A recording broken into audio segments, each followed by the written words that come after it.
Hi అండి. నేను last time ఒక వీడియో పెట్టాను గదా!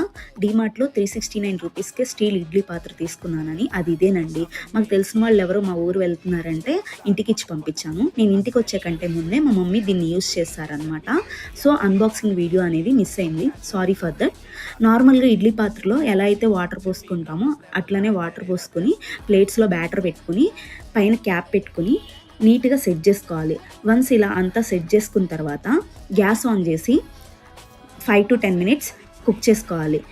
ఈ 5-10 మినిట్స్ కుక్ చేసేలోపు మనకి వేడావిరి అనేది ఇడ్లీ కుక్ అయిన స్మెల్ అనేది బయటకొస్తుంది. అట్లా వేడావిరి బయటకొచ్చిన తర్వాత గ్యాస్ ఆఫ్ చేసుకొని సర్వ్ చేసుకోవటమే. మీకు ఇప్పుడు చూపిస్తాను ఇడ్లీలు అనేవి ఎంత సాఫ్ట్‌గా వచ్చాయో. చూడండి ఇడ్లీలు ఎంత సాఫ్ట్‌గా వచ్చాయో. బై ది వే దీన్ని కర్రీ బండిలాగా కూడా యూస్ చేసుకోవచ్చు. ఇప్పట్లో 369 రూపీస్‌కి ఏమొస్తున్నాయండి. ఇది పైగా 2 ఇన్ 1 లా యూస్ చేసుకోవచ్చు. నాకు అలా అనిపించే నేను తీసుకున్నాను. చాలా బెస్ట్‌లా వర్క్ అవుతుంది.